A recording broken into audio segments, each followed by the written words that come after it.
Hello guys, कैसे हैं आप और कैसी चल रही है आपकी स्टडी।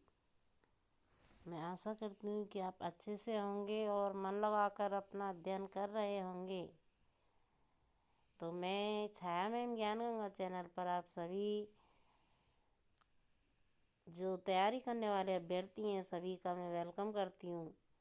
और बीपीएससी टायर 3.0 के लिए आज मैं हिंदी साहित्य के क्वेश्चन लेकर आई हूँ जो इम्पोर्टेंट क्वेश्चन है।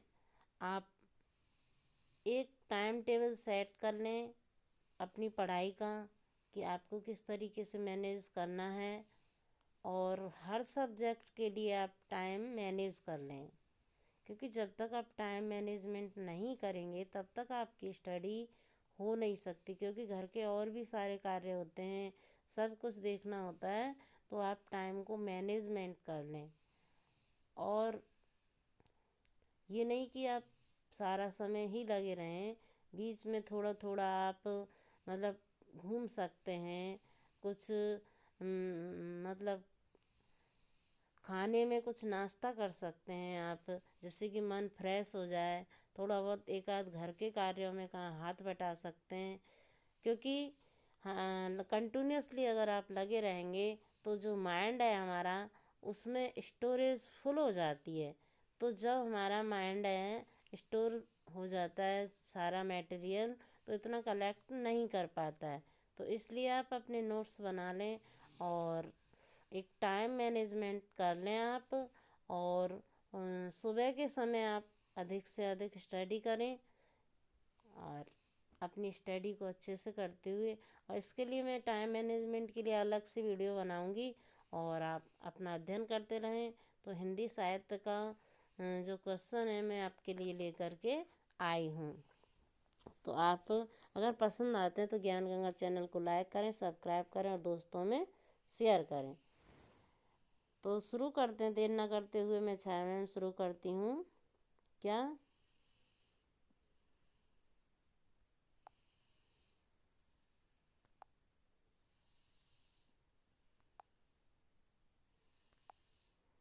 हिंदी साहित्य के आरंभिक काल को आचार्य रामचंद्र शुक्ल ने क्या कहा है? तो हिंदी साहित्य के आरंभिक काल को आचार्य रामचंद्र शुक्ल जी ने क्या नाम दिया है? आदिकाल, चारण काल, वीरगाथा काल और सिद्ध सामंत काल।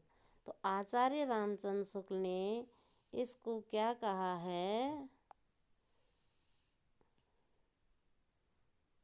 आचार्य रामचंद्र शुक्ल जी ने इसको कहा है क्या? वीरगाथा काल। क्या कहा है? वीरगाथा काल। अगला देखते हैं, वीरगाथा काल का कवि नहीं है, इनमें से कौन सा नहीं है? चंद्रवरदाई नहीं है, या नामदेव नहीं है, या जगनिक नहीं है, या मधुकर नहीं है। तो वीरगाथा काल का कौन सा कवि इसमें नहीं है? देखते हैं, नामदेव। कौन सा नहीं है वीरगाथा काल का कवि? नामदेव नहीं है। नेक्स्ट देखते हैं, वीरगाथा काल के सर्वश्रेष्ठ कवि माने जाते हैं, कौन माने जाते हैं? दलपति विजय, विद्यापति, जगनेक, चंद्रवरदाई। तो वीरगाथा काल के सर्वश्रेष्ठ कवि कौन से इनमें से माने जाते हैं? ठीक है, आप हमें कमेंट में भी बता सकते हैं। वीरगाथा काल के सर्वश्रेष्ठ कवि हैं कौन से? जगनिक नहीं, दलपति विजय नहीं, चंद्रवरदाई। कौन से हैं वीरगाथा काल के सर्वश्रेष्ठ कवि? चंद्रवरदाई। अगला है, पृथ्वीराज रासो के रचनाकार कौन है? जयदेव हैं कि चंद्रवरदाई हैं कि जगनिक हैं कि विद्यापति हैं? तो कौन से हैं? चंद्रवरदाई। ठीक है। अगला क्वेश्चन है, कबीरदास की भाषा थी, तो कबीरदास जी की भाषा कैसी थी? ब्रज भाषा थी कि कन्नौजी थी कि सदुक्कड़ी थी कि खड़ी बोली थी? तो कबीरदास जी की जो भाषा थी वो थी Sadhukkadi is the right answer. Next question है, कटकटान कवि कुंजर भारी, दहु भुजदंड तमक महिमारी, डोलत धरन सभासद खसे, जल भाज भय मारुत ग्रस है। प्रस्तुत पंक्तियों के रचयिता कौन है? कौन है? प्रस्तुत पंक्तियों के रचयिता हैं तुलसीदास जी। ठीक है, जायसी भी नहीं है, देव भी नहीं है, नूर मोहम्मद भी नहीं है, और इसके रचयिता हैं तुलसीदास जी। अगला नेक्स्ट क्वेश्चन है, नयन जो देखा कमल सा निर्मल नीर शरीर, हंसत दुष देखा हंसबा दसन नग हीर। प्रस्तुत पंक्तियों के रचयिता कौन है? तुलसीदास हैं, जयशंकर प्रसाद हैं, जायसी हैं, कबीरदास जी हैं। तो इसके रचयिता कौन है? देखते हैं, जायसी। कौन है? जायसी।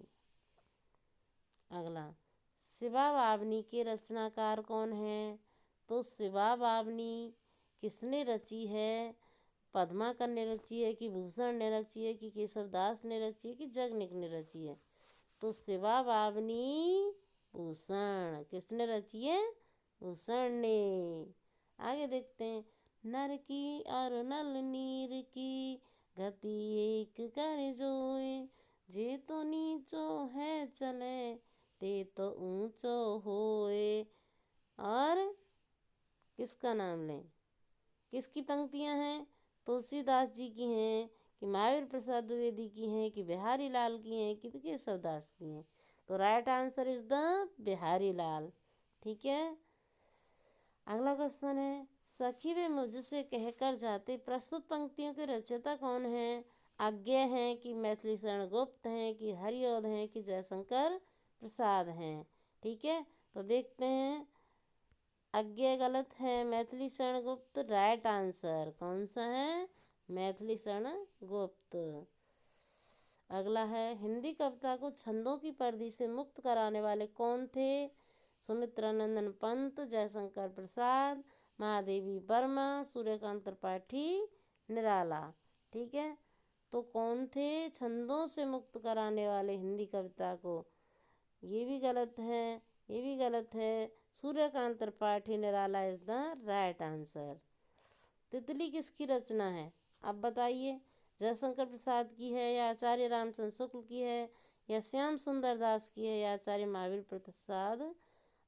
महावीर द्विवेदी की है? ठीक है, तो किसकी है ये रचना? तितली।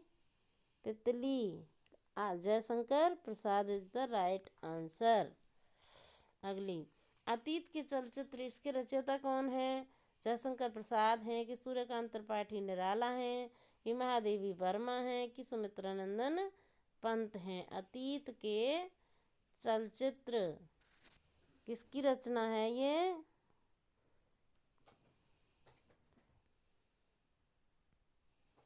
Mahadevi Varma is the right answer. Pallav के रचयिता कौन है? पल्लव के बताइए। तो सुमित्रानंदन पंत हैं, कि निराला हैं, कि जयशंकर प्रसाद हैं, कि महादेवी वर्मा हैं? पल्लव किसकी रचना है, आप बताइए। पल्लव सुमित्रानंदन पंत की। किसकी है? सुमित्रानंदन पंत की। चिंतामणि के रचयिता बताइए। चिंतामणि के रचयिता कौन है? रामचंद्र शुक्ल हैं, महावीर प्रसाद द्विवेदी हैं, जयशंकर प्रसाद हैं, या हरिऔध हैं? चिंतामणि बताइए, बताइए, जल्दी बताइए। रामचंद्र शुक्ल। जन्मेजय का नागयज्ञ किसकी कृति है? जन्मेजय का नागयज्ञ सेठ गोविंददास की है, अथवा जयशंकर प्रसाद की है, अथवा लक्ष्मी नारायण लाल की है, अथवा गोविंद वल्लभ पंत की है? बताइए। जन्मेजय का नागयज्ञ जयशंकर प्रसाद की। अगला नेक्स्ट क्वेश्चन है, हम दीवानों की क्या हस्ती है, आज यहाँ कल वहाँ चले, मस्ती का आलम साथ चला, हम धूल उड़ाते जहाँ चले। प्रस्तुत पंक्तियों के रचयिता कौन है? सियाराम शरण गुप्त हैं, भगवती चरण वर्मा हैं, सुभद्रा कुमारी चौहान है, रामधारी सिंह दिनकर हैं? बताइए, कौन है? भगवती चरण वर्मा। निम्नलिखित में से सबसे पहले आत्मकथा हिंदी में किसने लिखी? श्याम सुंदर दास ने लिखी, या सेठ गोविंद दास ने लिखी, या जवाहरलाल नेहरू ने लिखी, या राजेंद्र प्रसाद ने लिखी? सबसे पहले हिंदी में आत्मकथा, सोचो सोचो, किसने लिखी? राजेंद्र प्रसाद ने। अबला जीवन हाय तुम्हारी यही कहानी, आंचल में है दूध और आंखों में पानी। उपयुक्त पंक्तियां किस काव्य की हैं? ठीक है, अभी क्या है, अभी तो बहुत बाकी है, अभी तो शुरुआत है। ठीक है, तो किसकी है ये अबला जीवन है तुम्हारी, यही कहानी कामायनी की या साकिब की या यशोधरा की या आंसू की? तो right answer is the Yashodhara. Next question और लास्ट क्वेश्चन है आज का। हिमालय के आंगन में उससे प्रथम किरणों को देवपहार उषा ने हंस अभिवादन किया और पहनाए हीरे का हार। प्रस्तुत पंक्तियों के रचयिता कौन है? रामधारी सिंह दिनकर हैं या माखनलाल चतुर्वेदी हैं या जयशंकर प्रसाद हैं या मैथिली शरण गुप्त हैं? तो Ramdhari Singh Dinkar wrong, Makhanlal wrong, Jaishankar Prasad the right answer. ठीक है, तो आज के लिए 20 क्वेश्चन कैसे लगे आपको? और ऐसे ही आप स्टडी करते रहिए, और ऐसे ही अगर आप ऐसी क्लासें आपको पसंद हैं तो आप हमें कमेंट बॉक्स में लिखें। कमेंट बॉक्स आपके लिए ही है, और आप लोग अपनी क्वेरी, अपना कुछ भी आपकी प्रॉब्लम है आप कमेंट में लिख सकते हैं, हमें बता सकते हैं। और कोई भी अगर आपको ये नज़र आता है कि कुछ कमी आपको महसूस हो रही है या आपको कुछ जो मटेरियल आपको आवश्यकता वो नहीं मिल पा रहा है, तो आप कमेंट बॉक्स में हमें लिख सकते हैं।